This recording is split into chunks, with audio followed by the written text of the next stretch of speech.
भारत में नागपुर हिंसा का अब तक का पूरा अपडेट हम आपको बताएंगे विस्तार से। अब तक इस हिंसा में 30 आरोपियों को हिरासत में लिया गया है। बाकी तमाम ऐसे आरोपी हैं जिनको चिन्हित किया जा रहा है, जिनकी तलाश लगातार जारी है और पुलिस के पास सबसे उपयुक्त साधन आसपास के वो तमाम सीसीटीवी फुटेज जिनको खंगाला जा रहा है। साइबर पुलिस से भी मदद मांगी गई है। सोशल मीडिया पर पुलिस निगरानी रख रही है। रात भर पुलिस ने कॉम्बिंग ऑपरेशन चलाया है। इलाके में बीएनएस की धारा 163 लागू कर दी गई है और वो तमाम संदिग्ध जिन्होंने इस हिंसा को अंजाम दिया या तो फिर खुलकर सामने आए या वो पर्दे के पीछे रहे, उन सभी संदिग्धों पर भी पुलिस की पैनी नजर है। यह अब तक का नागपुर हिंसा का अपडेट है, लेकिन इस बीच एक बड़ी खबर हम आपको बताएंगे। जो इस वक्त की बड़ी खबर इस हिंसा से जुड़ी सामने आ रही है, क्योंकि ये पूरा अपडेट नागपुर हिंसा 30 ऐसे आरोपी जिन आरोपियों को हिरासत में लिया गया है, पुलिस देर रात कॉम्बिंग करती रही इस पूरे इलाके में, बड़ी खबर। लेकिन उस बीच हम आपको बता दें, दरअसल नागपुर बवाल को लेकर पुलिस ने लोगों से अपील की है कि वो किसी भी तरह की अफवाह पर विश्वास कतई ना करे। नागपुर पुलिस के साथ सहयोग की बात कही गई है, क्योंकि अब कोशिश यही है जल्द से जल्द हालात स्थितियों को पटरी पर लाया जाए। और यही वजह है कि एक तरफ जहां आरोपियों को लेकर धरपकड़ की जा रही है, आरोपियों को चिन्हित किया जा रहा है, उनकी पहचान की जा रही है, और अब यह अपील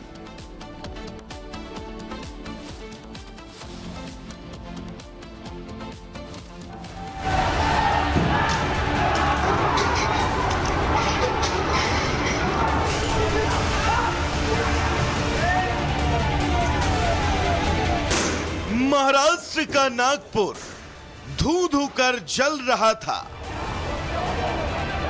दंगाइयों ने गाड़ी, मोटरसाइकिल, दुकानें सब कुछ स्वाहा करके रख दिया और दंगे की आग में जल चुके नागपुर की सड़कों पर पड़ी राख अब यह सवाल कर रही है कि आखिर नागपुर को किसने और क्यों जलाया। आज नागपुर पूछ रहा है कि आखिर उसका गुनहगार कौन है। दंगों की आग के आगोश में सहमा खड़ा नागपुर अपने ऊपर हुए जुल्मों सितम की कहानी खुद बयां कर रहा है और सवाल पूछ रहा है कि कौन है वो लोग, मजहब के चाहने वाले वो लोग जिन्होंने दंगे के दाग से नागपुर के दामन को दागदार कर दिया।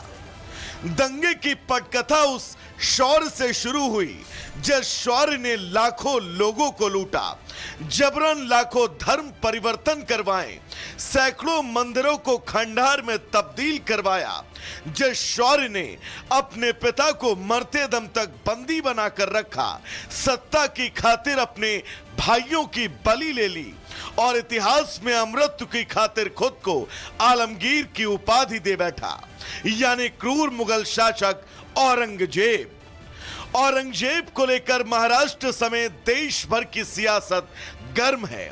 उसके विरोध में जब औरंगजेब का पुतला फूका गया तो उसके चाहने वाले नागपुर की सड़कों पर उतर आए और फिर जो हुआ वो आपके सामने है।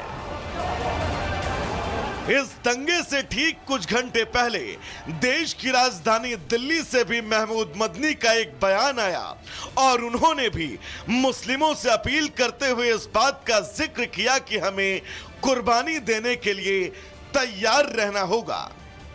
इन्होंने कही कि बस इनफ, बहुत हो गया, तो कुर्बानी देने के लिए हमें तैयार होना चाहिए, तो अब सिर्फ सड़क से काम नहीं चलेगा। महमूद मदनी ही नहीं, उद्धव ठाकरे ने भी मराठाओं के शौर्य का सहारा लेते हुए औरंगजेब की कब्र की वकालत करते हुए नजर आए। बहुत ही दुर्भाग्यपूर्ण खबर है कि दो गुटों में केवल झगड़े नहीं हुए हैं, केवल पथराव नहीं हुए हैं, कई गाड़ियों को आग लगा दी गई है, कई पुलिसकर्मियों को घायल कर दिया गया है। नागपुर से ही मुख्यमंत्री हैं जो गृह मंत्री भी हैं, नागपुर से ही केंद्रीय मंत्री नितिन गडकरी जी हैं, और नागपुर की आज हालत ऐसी हो गई। मतलब अंततः जो सरकार को दायित्व दिया गया था कि आपको सभी को लेकर चलना है, सबका साथ सबका विकास करवाना है, उसमें आप कहीं न कहीं असफल हो गए। और ये बयान ऐसे वक्त में सामने आए जब मुगलिया सोच और मुगल आक्रांताओं के खिलाफ देश भर में माहौल गर्म है। अब नागपुर के कुछ इस तरह जल जाने के पीछे आप इन जैसे बयानों को जिम्मेदार मानते हैं या फिर खुद औरंगजेब को? सोचिएगा। Bureau report, Republic Bharat.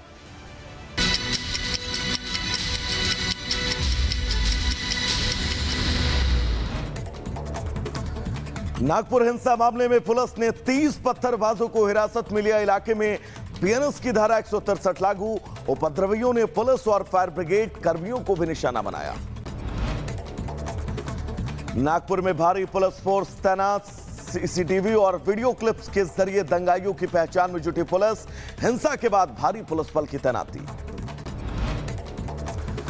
Nagpur हिंसा में कई पुलिस वाले घायल। हिंसा में 25 से ज्यादा पुलिसकर्मी घायल। औरंगजेब समर्थकों पर पथराव का आरोप। दिल्ली के करावल नगर में बेखौफ दबंगों ने युवक की चाकू से गोद कर हत्या की। मौके पर पहुंची पुलिस जांच में जुटी। दिल्ली में काला जटेड़ी गैंग से मुठभेड़। दिल्ली पुलिस ने 2 शूटर्स को गोली मारी। घायल दोनों बदमाश अस्पताल में भर्ती। यूपी के मिर्जापुर में नाबालिग से छेड़खानी करने वाला मुख्य आरोपी का एनकाउंटर। आरोपी के दाहिने पैर में गोली। अन्य आरोपियों की तलाश जारी। मुजफ्फरनगर पुलिस और बदमाशों के बीच मुठभेड़। जवाबी कार्रवाई में एक बदमाश गोली लगने से घायल, दूसरा मौके से फरार। घायल बदमाश जावेद पर गैंगस्टर और चोरी के 8 मामले दर्ज। रीवा में एक और अतुल सुभाष जैसा मामला। युवक ने लाइव आकर की खुदकुशी। पत्नी और सास पर प्रताड़ित करने का आरोप लगाया। पुलिस मामले की जांच में जुटी। मुजफ्फरनगर में भी ससुराल वालों और पत्नी की प्रताड़ना से परेशान युवक ने खाया जहर। आनंद फानन में परिजनों ने कराया भर्ती। यूपी के कुशीनगर में मेडिकल जांच के दौरान वारंटी आरोपी फरार। शौच का बहाना बनाकर भागा। एसपी ने लापरवाही पर 2 पुलिसकर्मियों को निलंबित किया है। यूपी के कौशाम्बी में हैंडपंप में मोटर लगाने को लेकर 2 पक्षों में मारपीट। लाठी और रॉड से पीट कर युवक की हत्या। घटना के बाद नागपुर हिंसा की करेंगे और ये वो 6 तस्वीरें हैं जिन 6 तस्वीरों से आप पूरी क्रोनोलॉजी समझ सकते हैं कि आखिर नागपुर के अंदर स्थितियां कैसे बिगड़ी। 2 गुटों के बीच पथराव होता है। गाड़ियों में आगजनी की जाती है। पुलिस को कंट्रोल में करने के लिए आंसू गैस के गोलों का इस्तेमाल करना पड़ता है। उपद्रवी इतना ज्यादा हिंसक हो जाते हैं कि वहां पर खड़ी जेसीबी को भी आग के हवाले कर देते हैं। कई पुलिस वालों पर जमकर पथराव किया गया। लेकिन फिलहाल अब कोशिश यही है कि नागपुर के अंदर जल्द से जल्द शांति बहाली की जा सके। ये वो 6 तस्वीरें हैं जिन 6 तस्वीरों से आप ये बिल्कुल विस्तृत समझ सकते हैं कि कैसे नागपुर हिंसा के अंदर तस्वीरें आई और नागपुर जलता रहा। शुरुआत एक बड़ी और अहम खबर से करेंगे। दरअसल नागपुर हिंसा पर यह बड़ी खबर हम ब्रेक कर रहे हैं। दरअसल पुलिस ने अब तक 30 आरोपियों को हिरासत में लिया है। 30 आरोपी ऐसे हैं जिन आरोपियों को हिरासत में लिया गया है। 3 से 4 कारें आग के हवाले की गई। हिंसा में 25 से 30 ऐसी बाइकें थी जिनको आग के हवाले कर दिया गया और इस पत्थरबाजी में 15 से 20 पुलिसकर्मी ऐसे हैं जो घायल हुए हैं। ये वो तमाम तस्वीरें, ये वो तमाम वीडियो जो आपकी टीवी स्क्रीन पर हैं, ये चीख कर कह रहे हैं कि नागपुर में कैसे अशांति फैली रही।